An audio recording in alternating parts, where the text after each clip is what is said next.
You're listening to The Interactome, a podcast by a group of young researchers who want to connect you to the world of science by sharing their stories and perspectives. Just in case their bosses are listening, they want to remind you that the opinions expressed here are their own. They also want to remind you not to take anything they say as medical or professional advice, as they are not doctors. Not yet, anyway. Stay tuned about that. And, without further ado, welcome to the Interactome.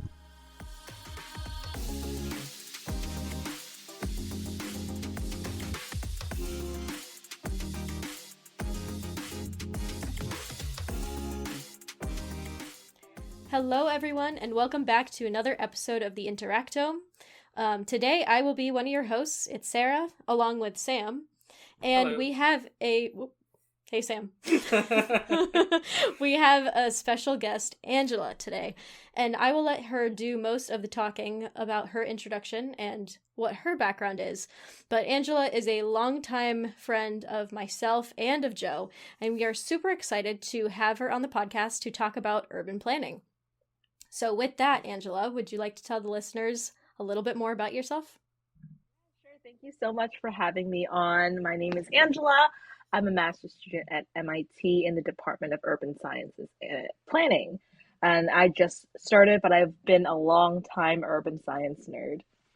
So the reason why I decided to change my career track, was because the MBTA broke down and I decided I needed to take matters into my own hand and rip the tracks off with my own bare hands and put in new tracks and reroute the shuttles, and we're gonna make red line faster, no more slow zones.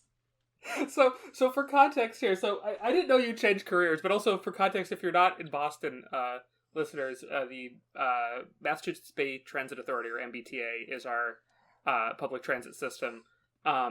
It doesn't always have the best reputation, I'll say that. It wavers between being kind of absolutely terrible and decent. I think that we'll probably get into why that is. And that's not just opinion. There's actually some decent information backing up the absolutely terrible claim. But we'll kind of get into that later, probably. But first, I just kind of want to ask, you changed your career? What were you doing before? I was in marketing and communications before.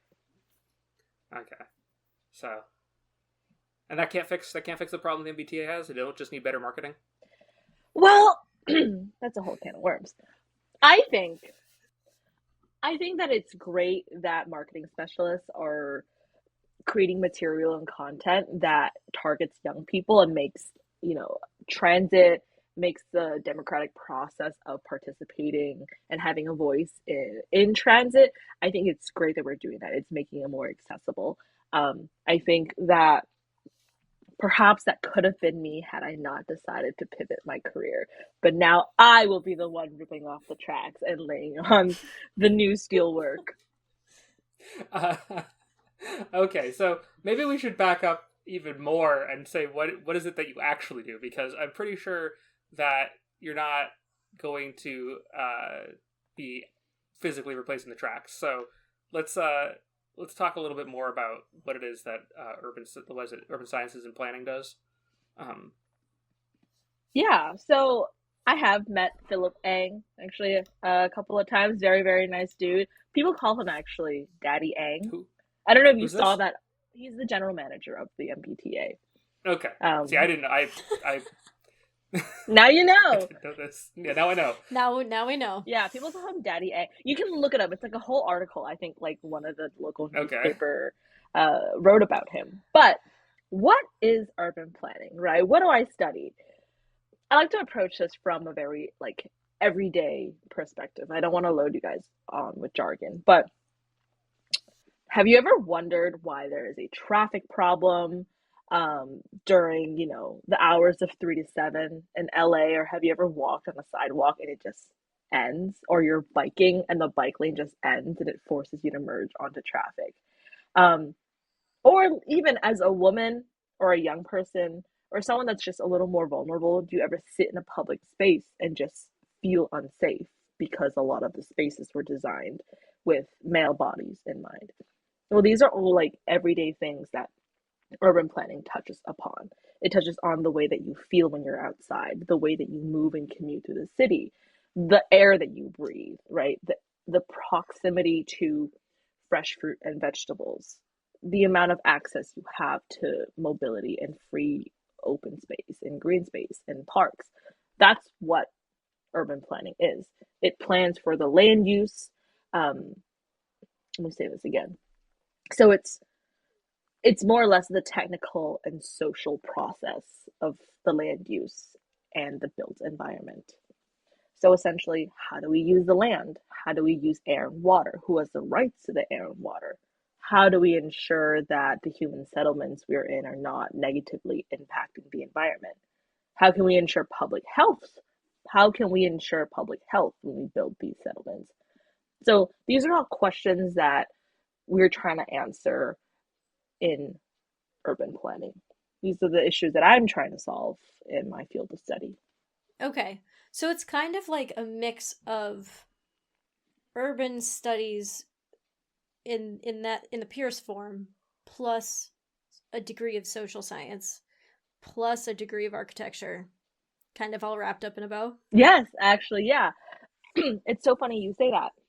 Most of the people in my cohort actually came in from an architecture background. A lot of us come from a social science background, me included. I studied economics, but not like the supply and demand type of economics, like the let's redistribute rights and make sure that everyone has, access to health care and close the wealth inequality type of economics. So everyone comes from a social science background, an architecture background. Some people come from engineering. Some people come from social organizing background. So it is a combination of many professions. Okay, so for you then, did you get interested in urban planning during college when you were studying economics and you learned more about these kinds of things and maybe the MBTA, or has this always been something you've been interested in? When did this pop up for you in your career? My interest in urban planning came very, very young to me, but I never realized it was urban planning. I've always loved the city. I've always loved being able to walk everywhere, even as a young kid when I didn't, have a license and I didn't have my parents drive me around.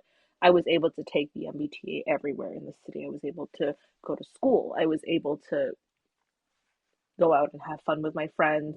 I was able to go to the park. I was able to just run around the city and meet people. And I think that's one of the many things that is so beautiful about the urban space is that it's all connected, and in its purest form, it's freedom and it's mobility. And so to me, that has always been something that I just inherently knew and understood.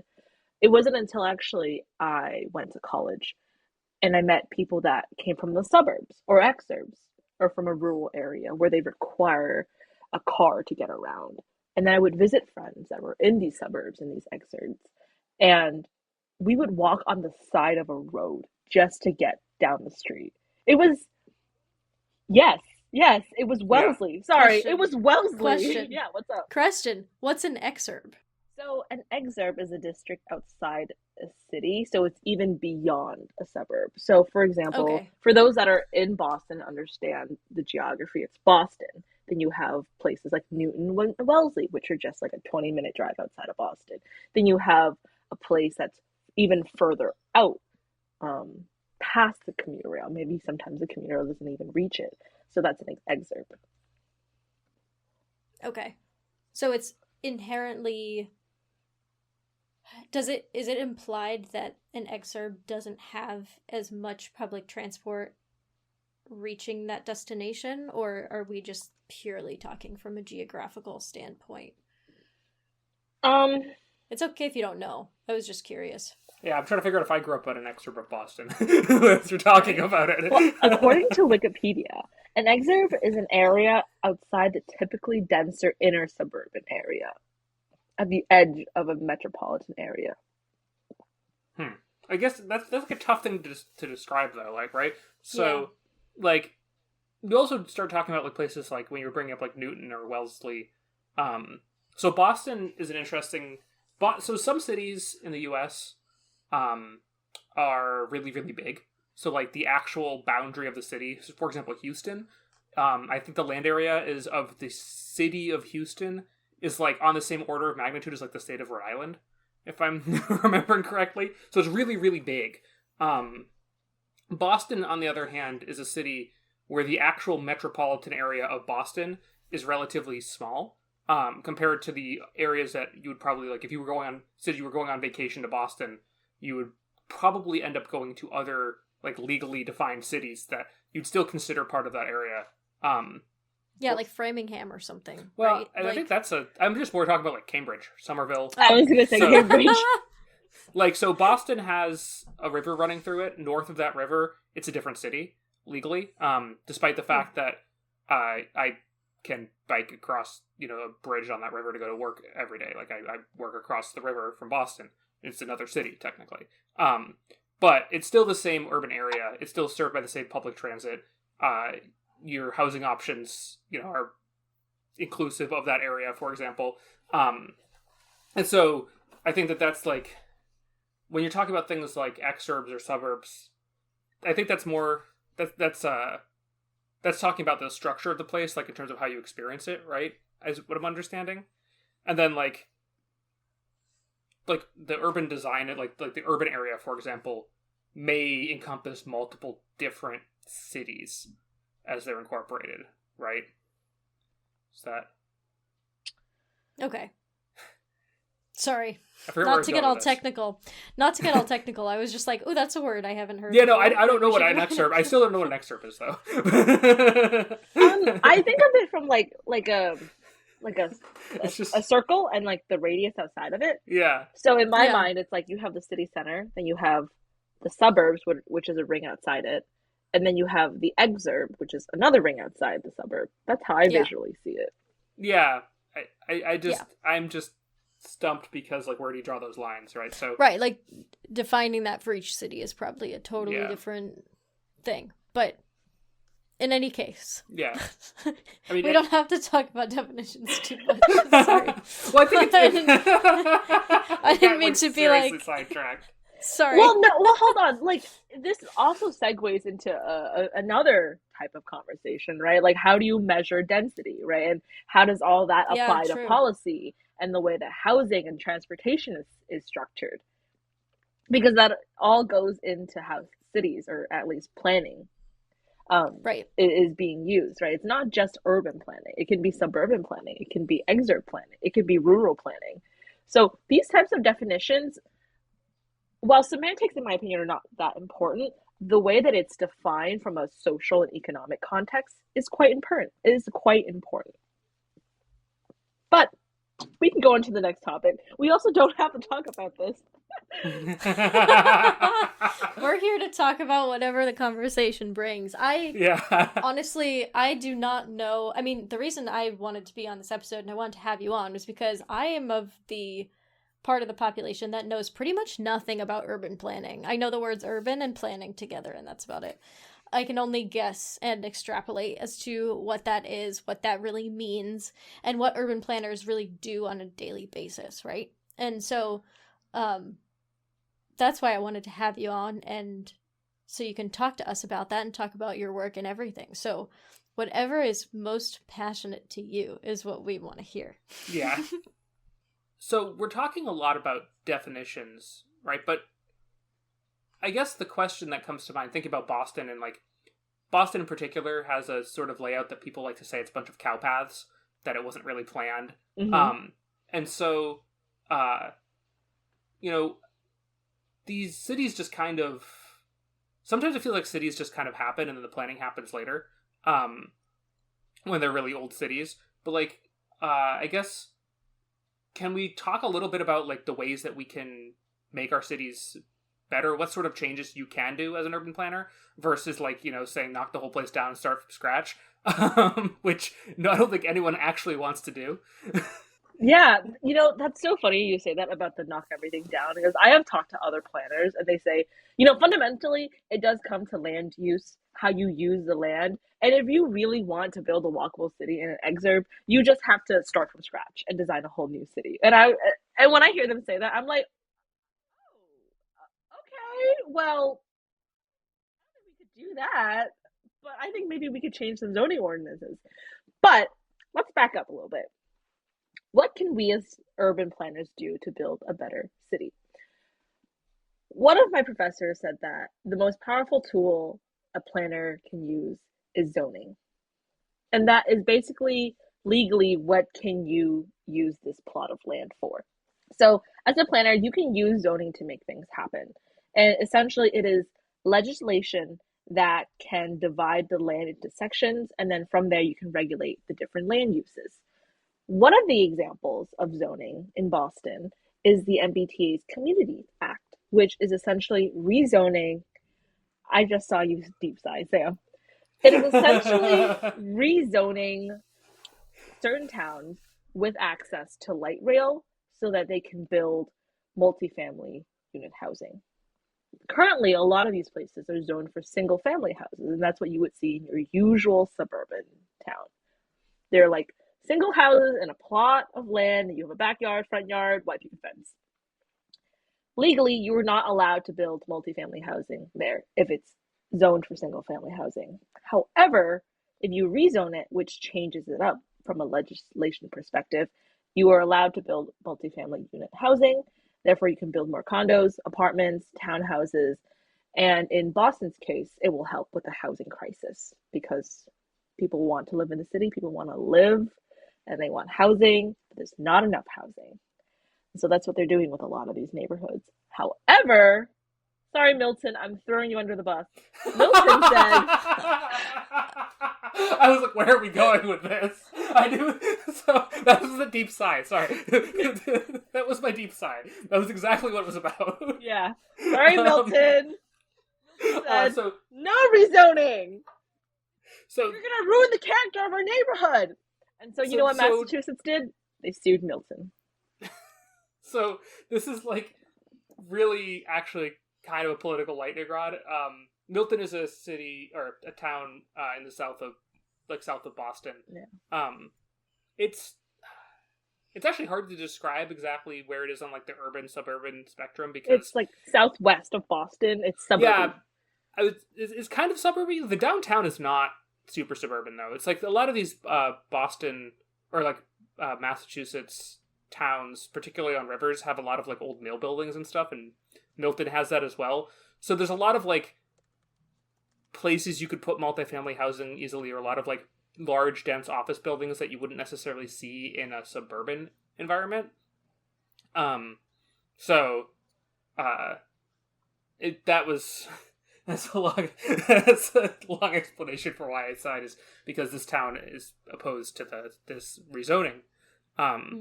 And like this is like a pretty infamous thing going on in Boston right now. So there's also a layer of politics to all of this. And there always has been too. I'm sure we'll get into that more. For better or for worse. Sometimes the politics has really benefited people, and sometimes it's less so. But yeah. I think I also wanted to add a couple more things to it, not just zoning. So if you're like a municipal plan, if you are a municipal planner, you can use zoning as a tool to change land use, to get things built a certain way, control certain heights. However, from a transportation and design perspective, there are other things that you can utilize to make things happen as well. For example, from a transportation perspective, I actually came into my program thinking that I just wanted to fix the MBTA, as I said before. I wanted to rip the tracks off. But there's so many other things that go into transportation. So let's backtrack real quick. How can we make the urban better? How can we plan so that it will improve the urban or what's outside of the urban? You can change zoning.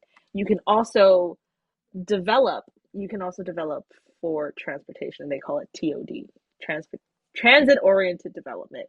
You can build around subway stations or places that have a lot of transit. So that way you can have better housing, you can have higher demand for housing, and you can have this center where people want to congregate in, and they'll build businesses, restaurants, amenities, so that people can enjoy their time there. And that becomes like this whole downtown area. So for example, think of Central in Cambridge, or think of Davis Square, or even a place that's amenity oriented, like Inman Square. They have buses there.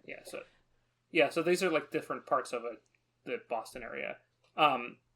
More broadly too, just because our audience is probably not just people in Boston, can you think of like some places, I guess, more broadly, more farther afield? Yeah. What are you looking for? Because I am a metropolitan girly, and I like to visit cities that are walkable. Yeah. So I guess like if we're talking about like transit oriented or like amenities, these downtown areas, like somewhere in like New York is probably not a great place to look for that because it's already so dense, like New York City. But I don't know. I mean, I guess I was also asking because my experience with cities is like Boston, New York City, and like beyond that, like Houston. Like Me too. And I would say that like somewhere like Houston's not going to have this so much, which we should probably get into. But and I know we were talking. I mean, Angela and I talk a lot because I'm in Houston a lot these days, and we talk about Boston versus Houston a fair amount in terms of how different the cities are and the aspects that each has. So maybe now's a good time to dive into that too. Yeah, so we have these ideas, this idea of like transit-oriented development. Not that like I know I totally derailed you there. To give a kind of a description of what all of those places you're talking about are, there's typically like you get off the train and you look left, there's restaurants. You look right, there's a store. You know, there's some housing that like is relatively accessible to that. So you know there might be an apartment building a couple blocks away. And so you kind of have this spot where you can kind of maybe not get everything that you need, but a lot of stuff that you might want at any given point in time. So, you know, like if I'm looking for, say, a restaurant or something, I'm going to go to those areas. Heck, I live like between two different subway lines, and so I usually go towards the train lines because that's where all the stuff is. And so that's kind of what we're talking about here for those of you who live in Boston or in a similar city. That's kind of what that ends up looking like. It's like these big pockets of like interesting stuff, places to eat, places to buy things, places to hang out. You know, maybe a little park, and of course a transit station or several, depending on where you are. Yeah, TODs. That's what they're called. Yeah, great explanation there, Sam. I would say, I think good planning makes TODs, but TODs don't make good planning, if that makes sense. So TODs are just a conglomeration of good design, good policy, good transportation, and people that want to make it happen. So it's a combination of all these different aspects of good planning that make it successful. So for example, you have good design. So where does the design aspect of it come in? Well, you probably have, when you have a transit system right there, if you have a subway station right there, then it's probably going to be pedestrian oriented. So if it's pedestrian oriented, it means that your sidewalks are going to be much wider. The minimum is 6 feet, but the recommended is 12 feet. And when you have wider sidewalks, it gives more pedestrian dignity. It makes it feel like there's no zooming cars that are coming by. I can walk towards the inside of the sidewalk. And then you need to account for cars, right?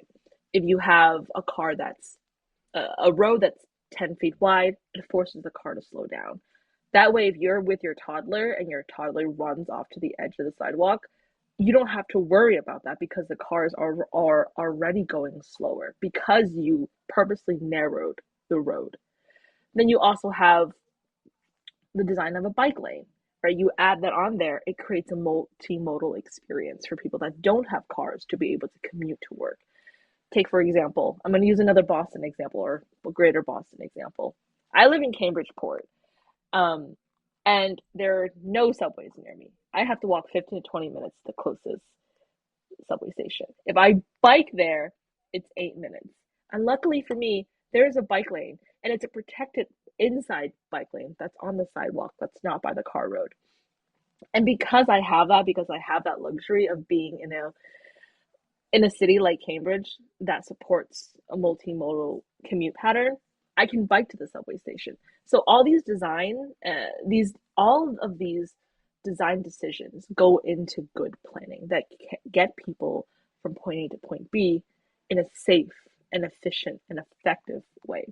So that's just an example of how design can go into a good city, into a good TOD.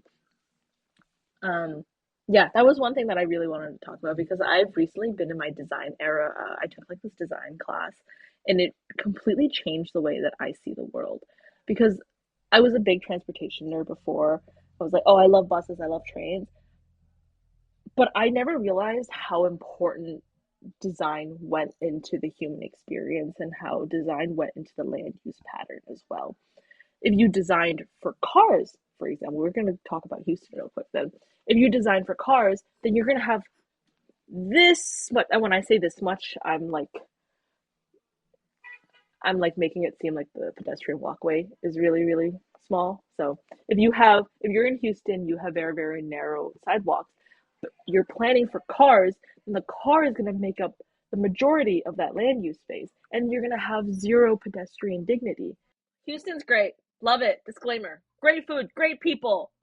The planning of the city, it doesn't exist. Did you know that there's no zoning in Houston? I know that there's no zoning in Houston because it's incredibly obvious when you're sitting there and there's a cemetery backed up to an auto body repair shop backed up to a neighborhood, and you're sitting there going, why is the entrance to a cemetery through the back lot of an auto body repair shop? That's just one thing I saw in Houston. I was like, what is going on here? Houston's wild, man. Houston's really buck wild. If you look at it hard enough. It also has like 13 city centers or something ridiculous. Maybe not 13, but like it's got a lot of city centers. I do want to backtrack just a little bit and kind of tie all this together with what we were talking about earlier, where this concept of that urban planning creates change, right? And I think Angela was touching on that a little bit more of like, okay, giving the pedestrians some dignity by widening the sidewalk or creating more of a barrier between the cars and the sidewalks. Like, for example, there's this one section that's getting really nitty-gritty into Boston, but like Beacon Street is a popular street that goes through the Brookline suburbs. And I'm just thinking of a particular section where it's the road, and then moving towards the sidewalk, you have the cars parallel parked, and then moving further out, you have the bike lane, and then moving even further out, you have the sidewalk. And that sort of layout leaves space for the cars, but also creates a more safe environment for a pedestrian to walk or bike, because there is a bit more of a protective barrier, right? And I think that our awareness of these things, like for me, someone like me, I'm in the medical field, I don't think about these things every day. When you explain it to me, it makes a lot more sense, right? And like now my eyes are like open to that and are more attuned. And I'm like, oh yeah, okay, that checks out. So, you know, in a city like Boston where you have more things like that compared to a city like Houston where either there are no zoning laws or the motives for planning are different or the different priorities are different based on what the city wants for its collective self, right? I think is something to also think about. So carry on. It's just something that I noticed, and it's kind of cool to think about how urban planning can really be used to make change and really leave a lasting impact on the future of our cities. And that goes for everywhere across America. Or the world. I think that's a great sound piece, Sarah, honestly. That's a great sound bite. I know exactly which spot you're talking about in Beacon Street because I think we had this conversation. Like, I remember this, the day that we went to get a smoothie. I remember us having this conversation where I think Beacon Street, that particular strip in Brookline, is like the most perfectly planned strip in Boston. You have you have the subway, then you have the road, oh yeah, that's then right. you have the car parked as a buffer in between the pedestrian walkway. And the pedestrian walkway is so wide that you could fit families walking in both directions. Right. And then what makes it even the best is that there are these huge trees that create shading and reduce heat island effect. So these are all things that go into good planning. You have the different buffers that protect people. Then you have the trees that help with the shading and reduce heat island effect, which caused by climate change because it's so hot these days. So yeah, that's a great way of looking at it. That's a great sound piece. It's a great audio bite.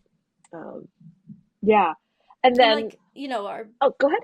I'll say a podcast is also about science, right? So like, I don't know, I'm curious to hear more about how urban planning can impact the environment, right? Kind of like what you even said about those trees. You're so right. There are trees there. Did I ever think about why there are trees there? No. You know, like, I never thought about why someone would put trees there, but it makes total sense, right? To kind of ease that environmental burden on the pedestrians or on just the neighborhood in general, right?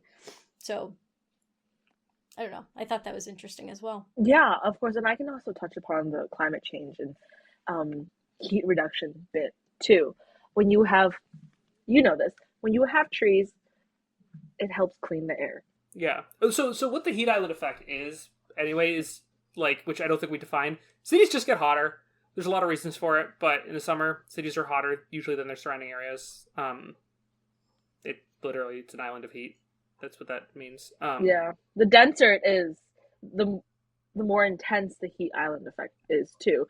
And oftentimes it's cities that are like built with concrete that are very, very dense, and it's oftentimes communities of color with a lot of senior citizens. They're the ones that are impacted by the heat island effect. They don't get a lot of trees built in their neighborhoods. It's not like, for example, the example we use, Brookline.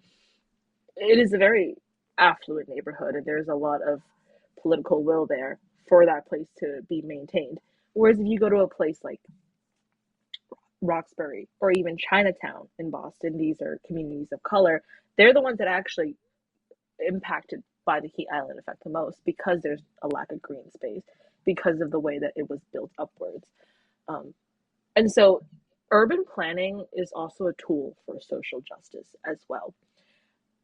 If you are not planning for the well-being of people's health, if you understand that climate change is happening and elderlies are literally baking in the sun because they don't have shade, because they don't have access to AC, right? If you have good planning, it can help these communities. If you have cooling stations, if you have these big oak trees that create shading, if you have benches, if you have open green space, it is a tool for social justice and to literally save lives. It's interesting that you bring up Chinatown, because I actually did a project on Boston's Chinatown in undergrad. I grew up there. Oh, wow. So, yeah. So there's probably a lot to... But I was going to say that a lot of that... So there was a lot of, like, archival information that I dug into, actually, because I went to school at Northeastern, which has, like, amazing archives for, like, urban planning and stuff.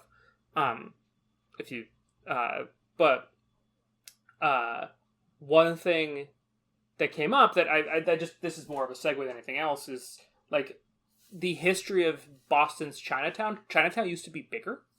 Yep. And it was cut by the Mass Pike. Yeah. Which is not something that I knew until I studied this, because I was like, wow, Chinatown's small in Boston. I was like, I wonder, whatever. I didn't really think anything about it.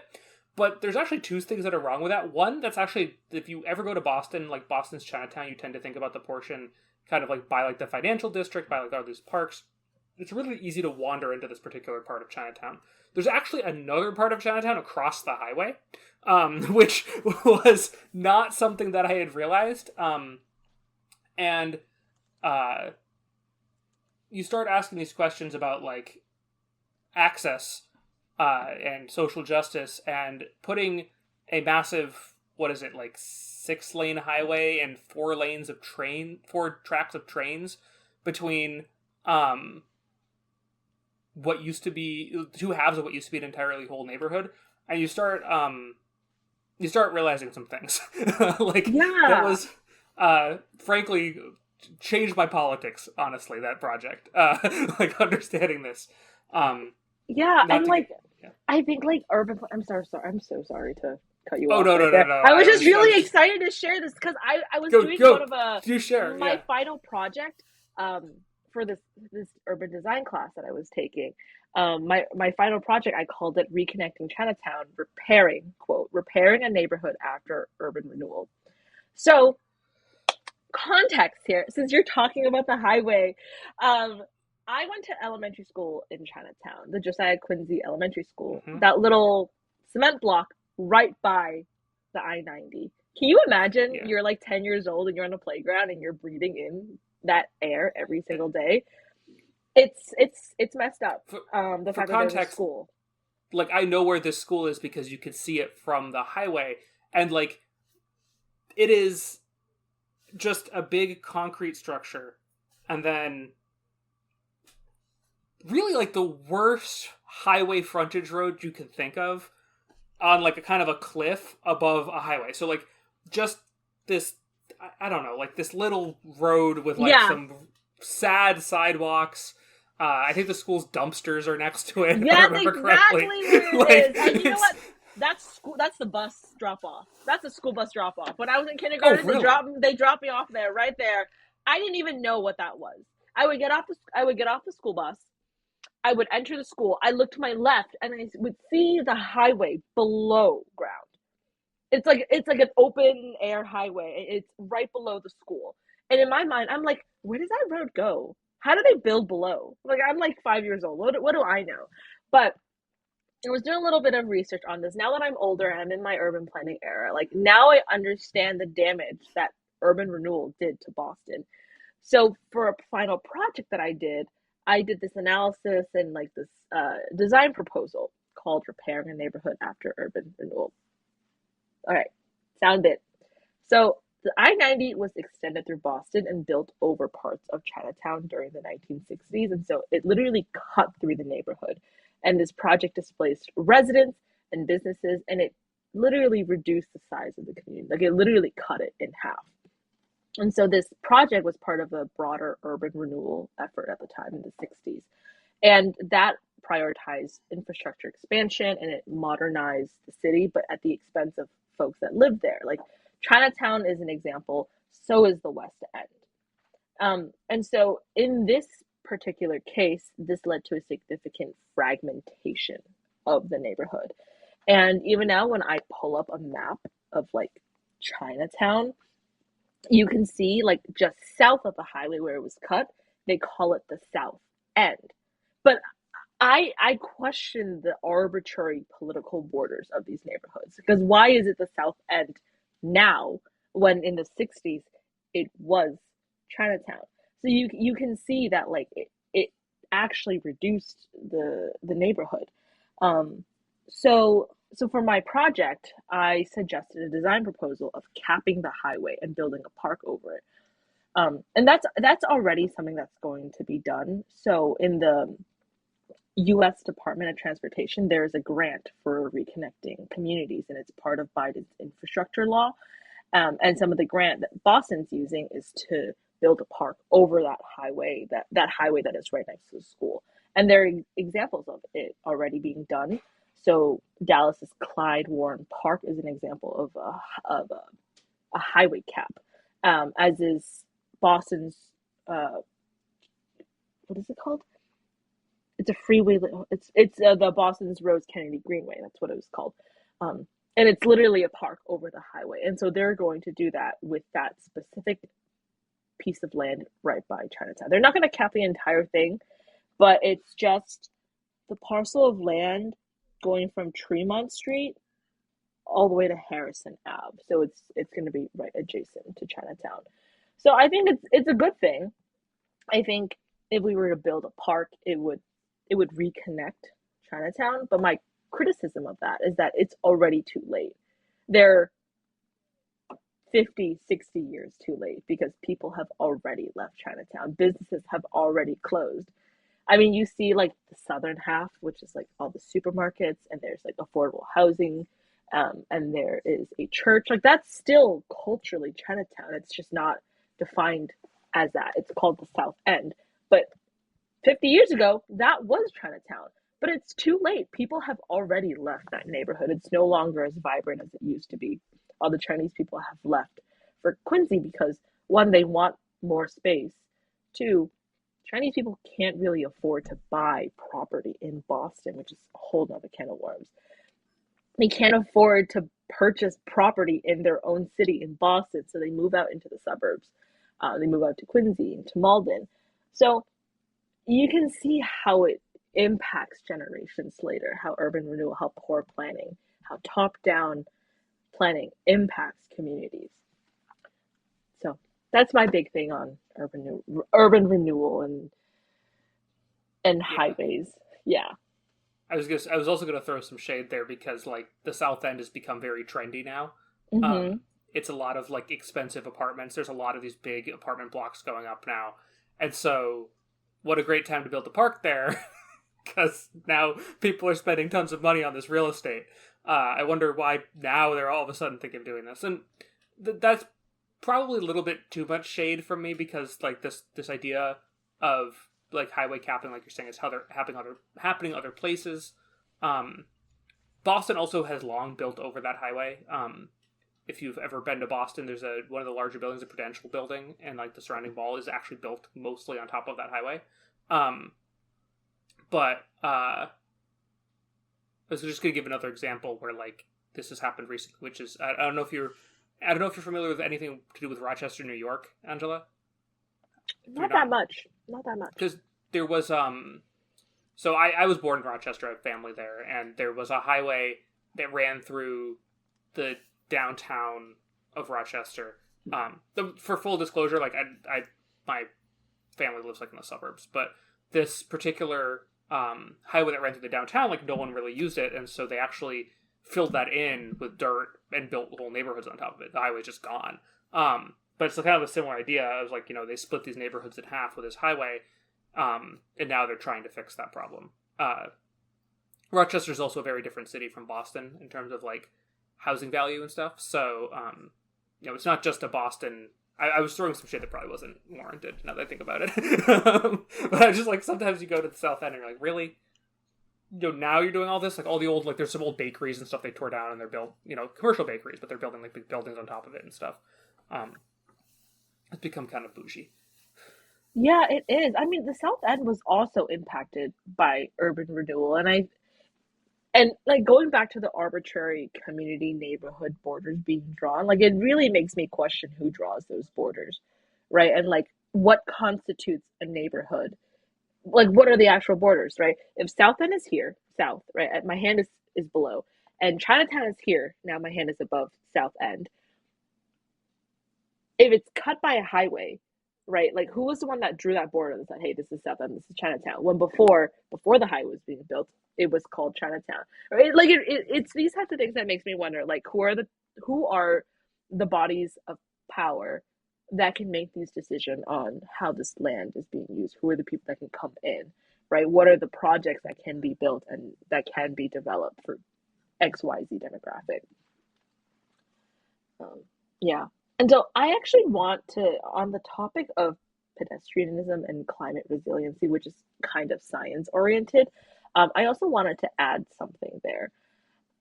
In my project proposal, I was like, well, let's build a highway lid that's a park, and the design principles for this park will help with pedestrianism and climate resiliency.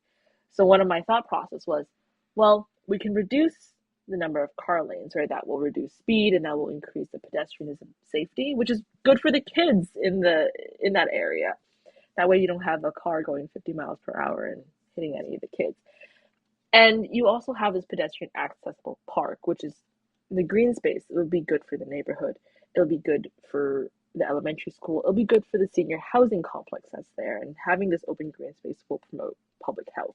Because historically, Boston Chinatown, that specific neighborhood, people are breathing in pollutants from the highway. When you have open space, it will help with the quality of life.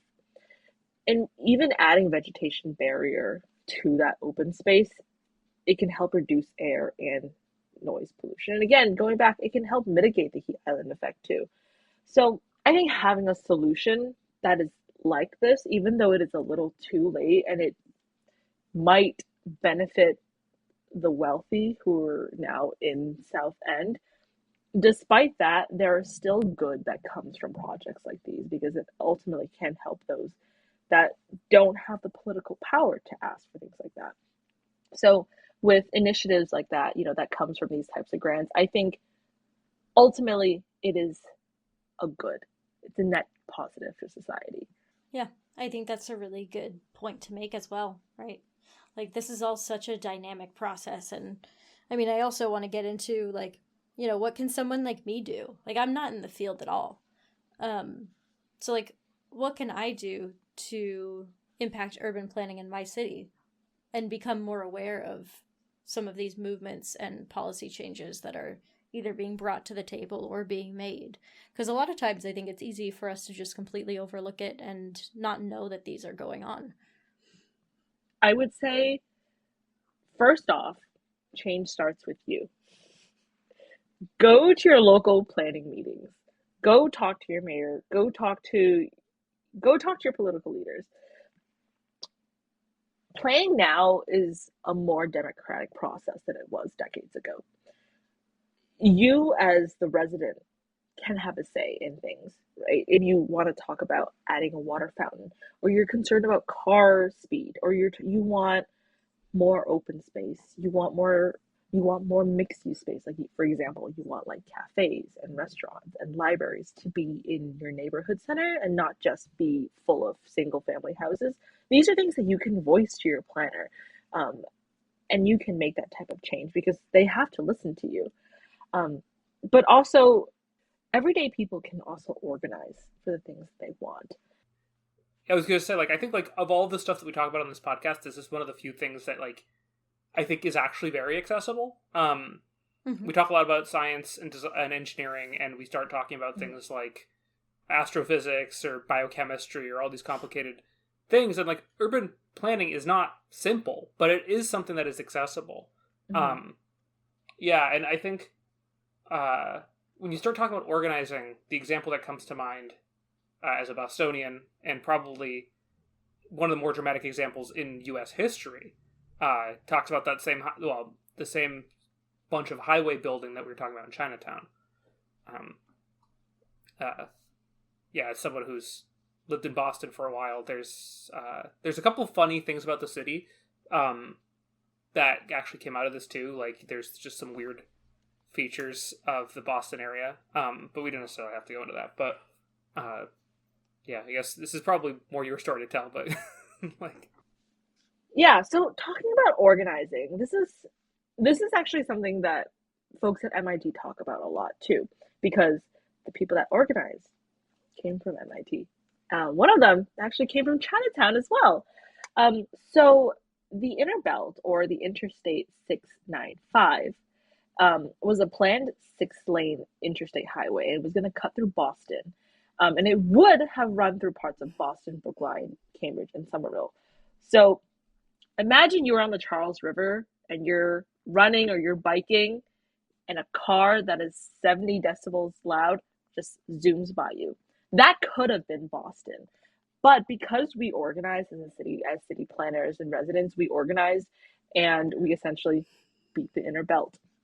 And so I was going to say, like, for context, what this highway is. So if you've ever been to Boston, you'll probably notice that there's some funny things that happen with, like, Route I-95 and Route 1, like, coming into the city, where, like, the highways all crammed together north of the city and then south of the city.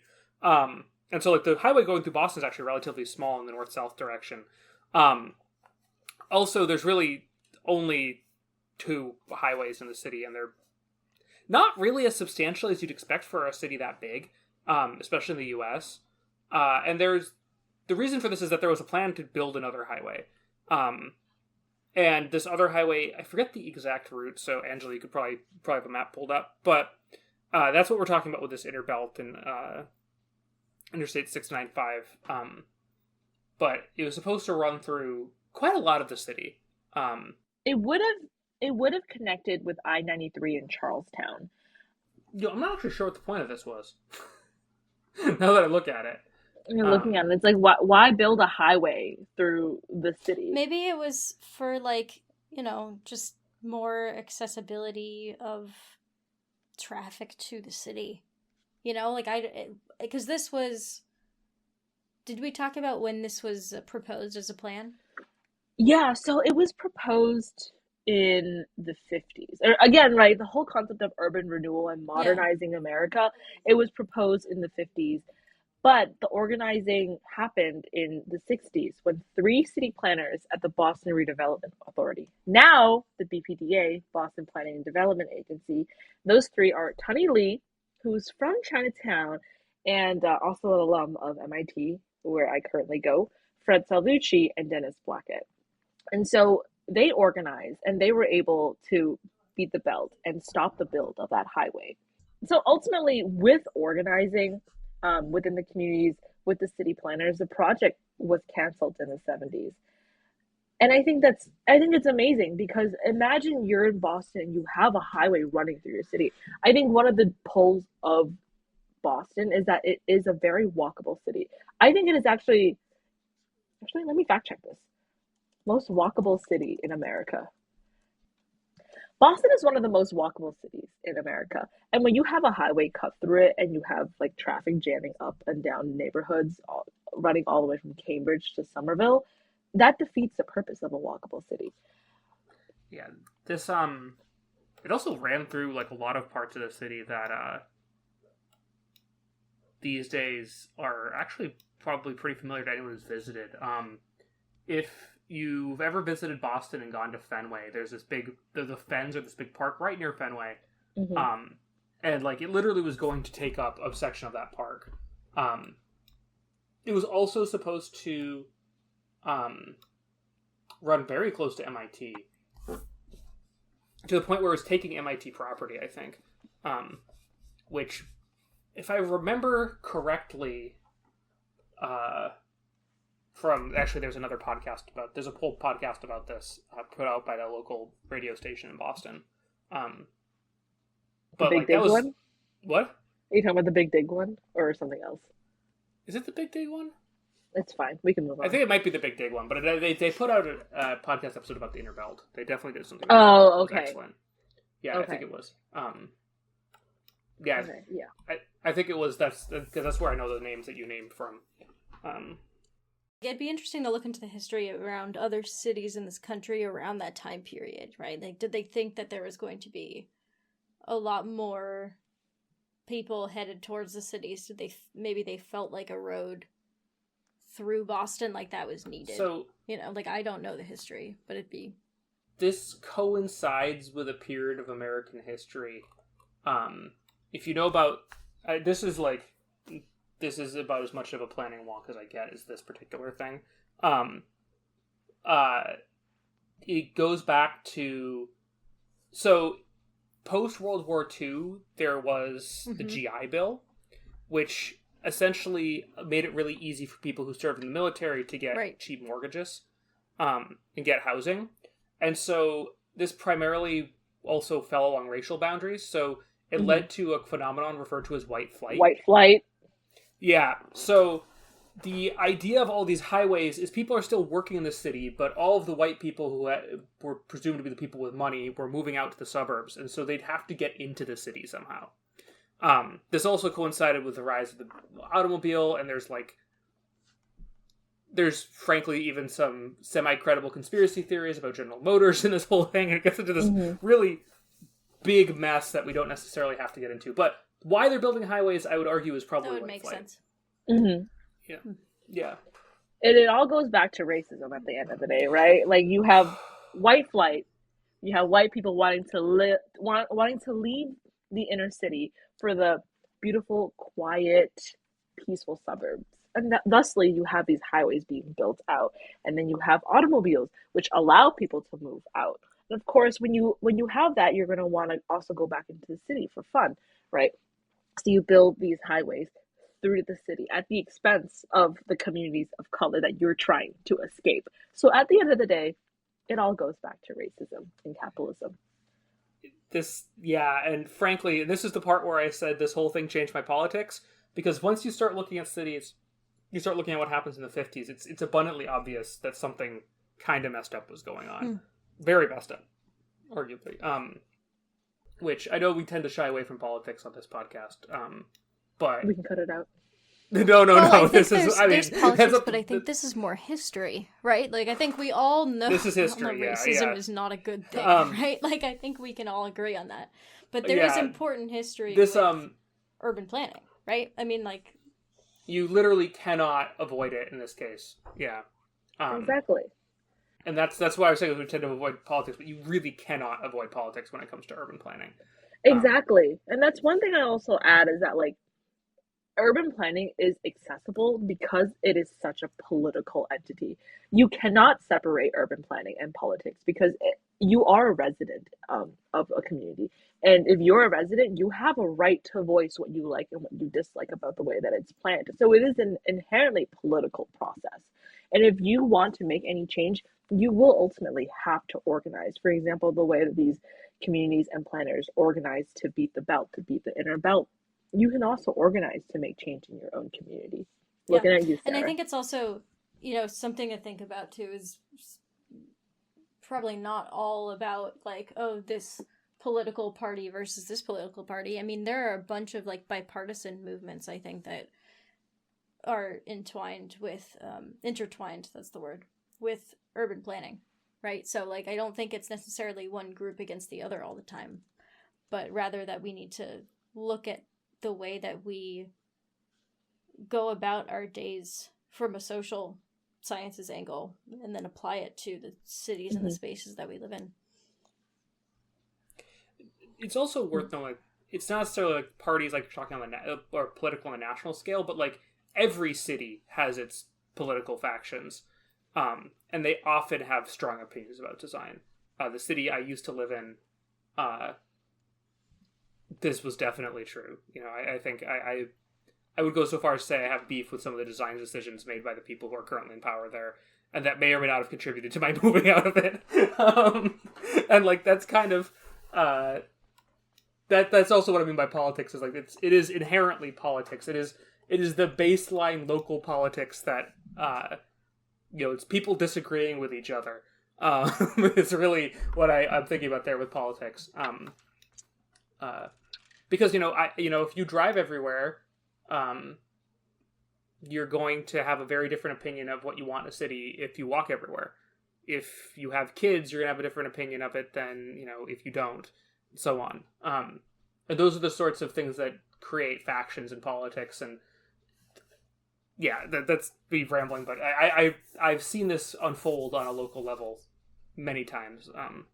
It tends to be what drags me into local politics, and it almost always does. Just give it some time, and I'll probably have some strong opinions about my city councilor. But I've only lived in this place for a month, so we'll see. My challenge for you guys, maybe for you, Sarah, is to go and enter a planning meeting and start a fight.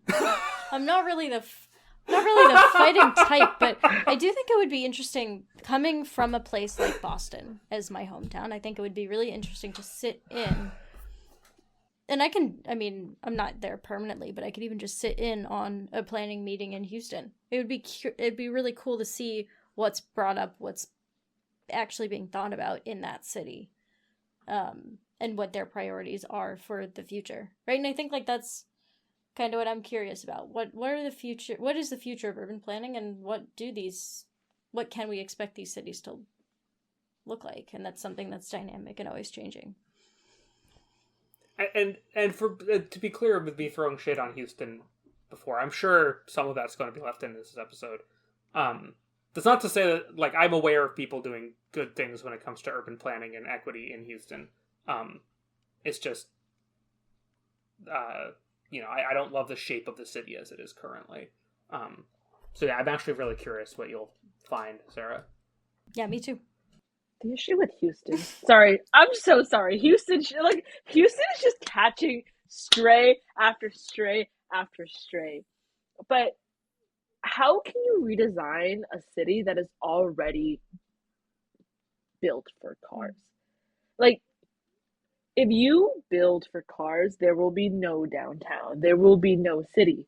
It's just going to be lanes of highway, and in between the lanes, there'll be pockets of plazas or like pockets of houses that you drive to. There will be no downtown. There'll be no downtown to walk to because there will be no space because the highways and the cars are taking up the space. And because they're so large, then you have such sprawl and spread of a neighborhood, making it impossible for pedestrians. Have you ever been to downtown Houston? I have. Okay, like the old downtown? I have been to where all the museums congregate. And even that was kind of a tough walk for me. I'm not going to lie. I'm a walker. I take like 12,000 steps a day. I'd be walking through Boston. But when I was in downtown Houston in that museum strip, I was fighting for my life because things are so spread apart. No, there's an old downtown in Houston.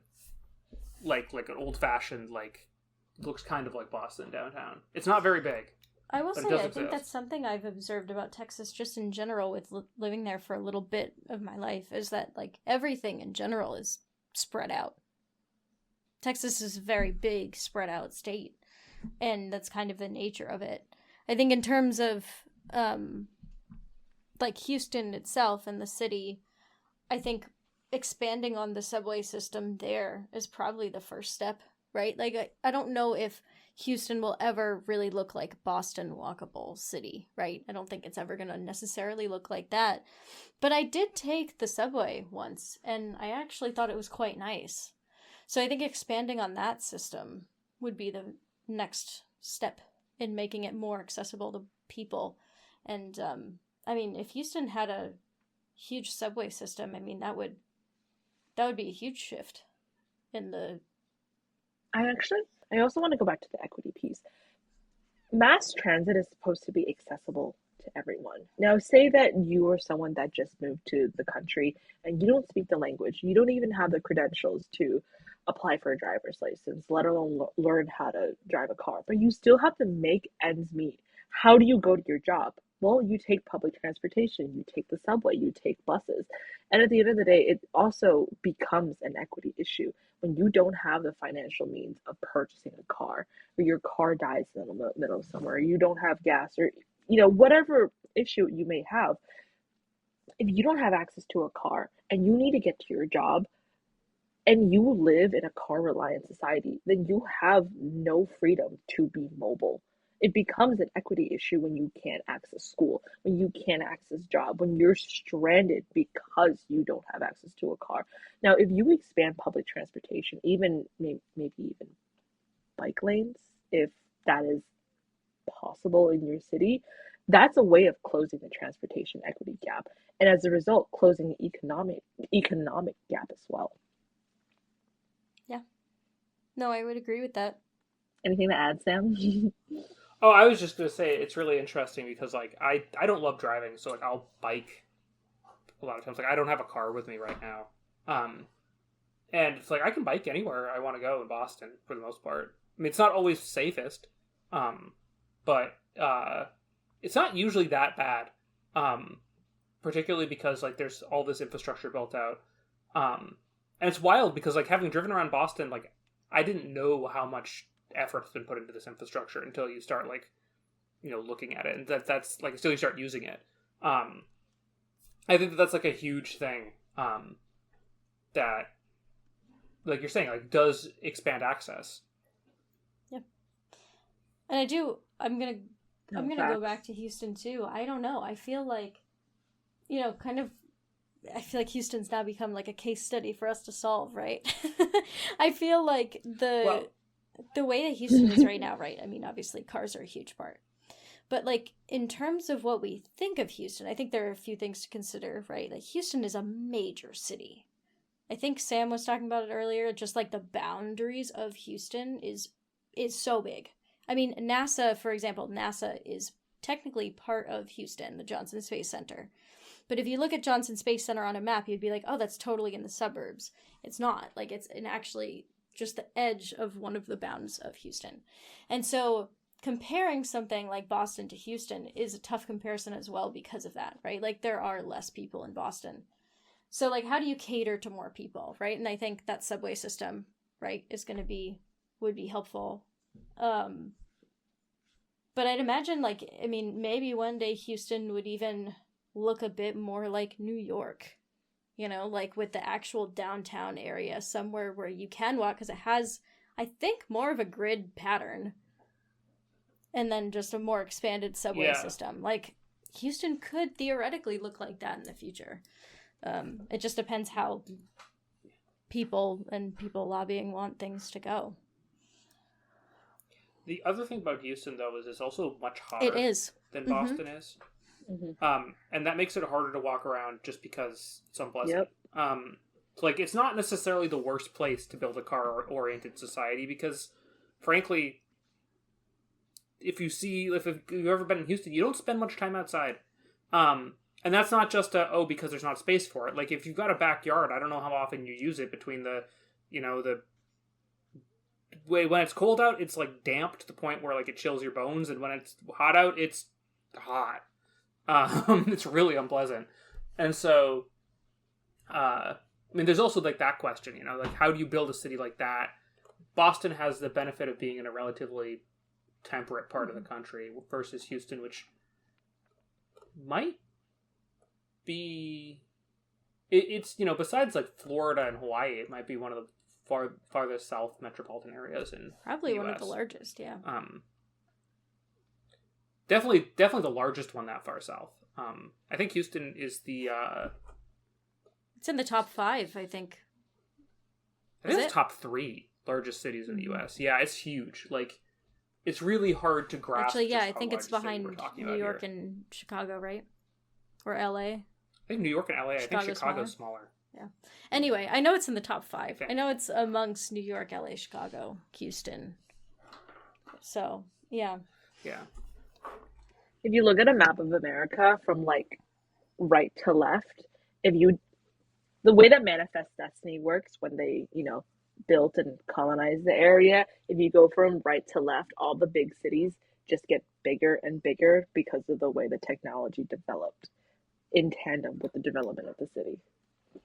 So if you go to like a place like San Francisco or like Los Angeles or, you know, any big city in the West, it's going to be very similar. It's going to be sprawl. It's going to be car oriented. It's going to be spread apart because it wasn't designed for humans. There were no cows laying the roads. There was no gridlock system like in New York. It was built for railroad. It was built for cars, and it was built for the commute of people using those vehicles. So you're not going to see. And to your point there, I don't think that Houston will one day look like New York City. I wanted to so that I can move down there and hang out with you.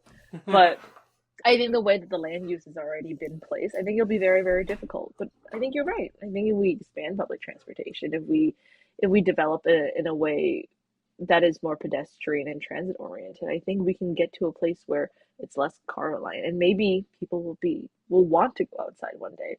There's another point I wanted to make too. When I was in Houston, I thought to myself, is it really hot because it's the South, or is it really hot because everyone drives their cars and this is like the carbon emission heat that I'm feeling, and not actually the heat as a result of the geographic location? So I think it's a negative feedback loop too.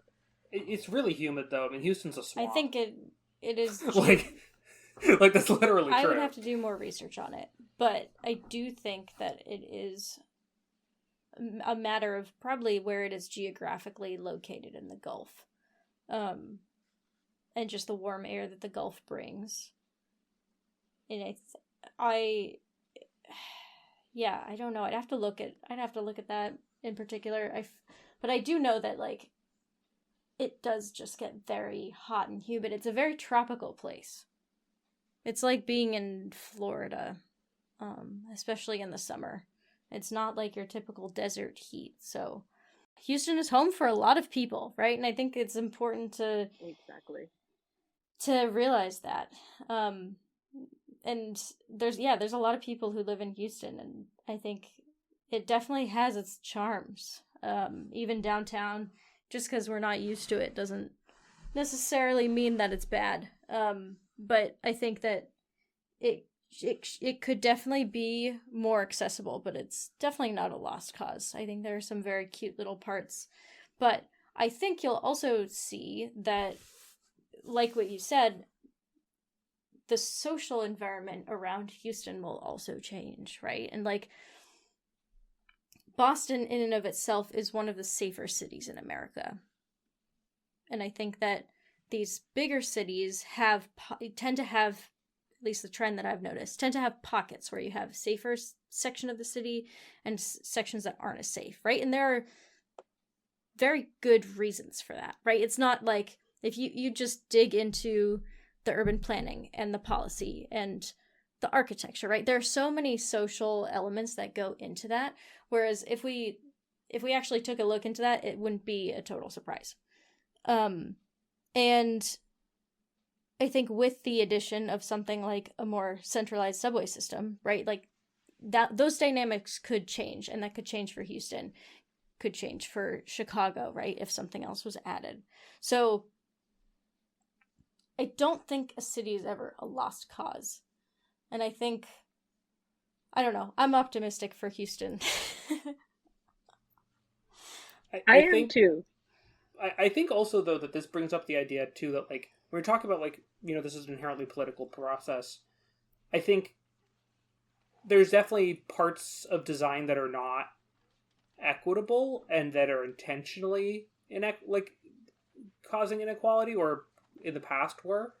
But there's also this question of, like, what is best for one place is not going to be best for another. You know, what's going to be...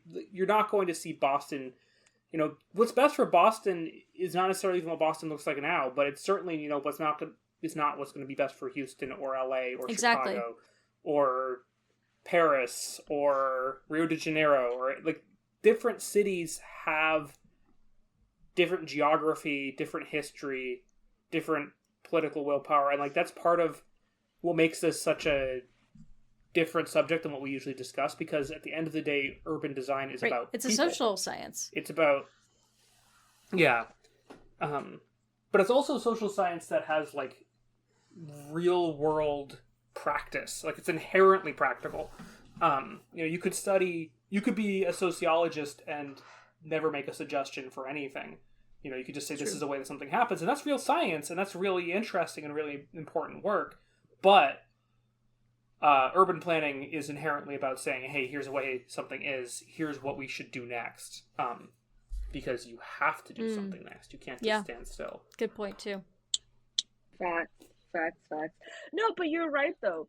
Urban planning is a very tangible social science, and the way that we shape our built environment directly shapes the way that we impact people's lives, right? Like I said, from the way that they can access food, fresh water, air, school, work. It's all because of their built environment and how it makes them feel, or how it places them in a certain socioeconomic ladder. It's all tangible, and it all impacts people in a different way. And that's actually why a lot of people in my program come from these backgrounds, because we care about people, and we care about society and the way that it's shaped and built.